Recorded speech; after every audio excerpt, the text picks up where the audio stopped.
ഈശോ മിശിഹായ്ക്ക് സ്തുതിയായിരിക്കട്ടെ.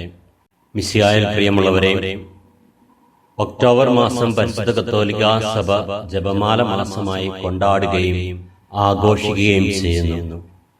കത്തോലിക്ക വിശ്വാസികളിലും കുടുംബങ്ങളിലും സർവോപരി സമൂഹത്തിൽ മുഴുവനിലും ജപമാല ഭക്തിയും പരിശുദ്ധ അമ്മയുടെ സാന്നിധ്യം നിറഞ്ഞ മധ്യസ്ഥവും അതുവഴി സർവശക്തനായ ദൈവത്തിന്റെ സ്നേഹവും പുത്രൻ തമ്പുരാന്റെ കൃപയും പരിശുദ്ധാത്മാവിന്റെ സാന്നിധ്യവും സഹവാസവും നമ്മിലെല്ലാവരിൽ നിറയുവാൻ ഈ ജപമാല മാസം പ്രത്യേകമായി ഫലദായകമാകട്ടെ എന്ന് ഞാൻ പ്രാർത്ഥിക്കുന്നു. നമുക്കതിനായി പ്രയത്നിക്കുകയും ചെയ്യാം. എന്താണ് വിശ്വാസികളായ നമ്മുടെ ജീവിതത്തിൽ ജപമാലയുടെ പ്രസക്തി? നമ്മുടെ രക്ഷകനായ ഈശോ തന്റെ പിതാവിന്റെ ഇഷ്ടം നിറവേറ്റിക്കൊണ്ട് നമ്മെ പാപശാപങ്ങളിൽ നിന്നും പൈശാചിക അടിമത്തത്തിൽ നിന്നും മോചിപ്പിക്കുവാൻ പ്രാവർത്തികമാക്കിയ രക്ഷാകര പ്രവൃത്തിയുടെ രഹസ്യങ്ങളുടെ ധ്യാനവും പ്രാർത്ഥനയുമാണ് ജപമാല.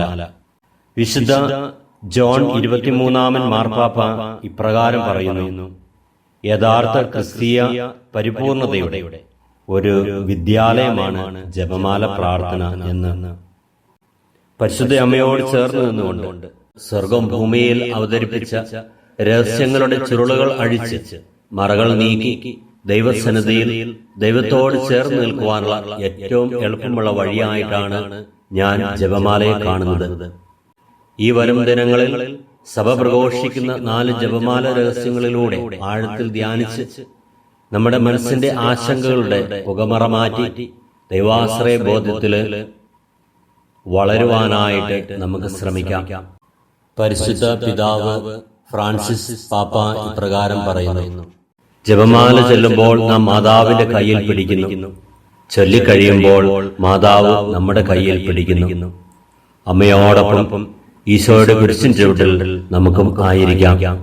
അമ്മയെ പരിശുദ്ധ ജപമാല റാണി, ഞങ്ങളെ അനുഗ്രഹിക്കണമേ.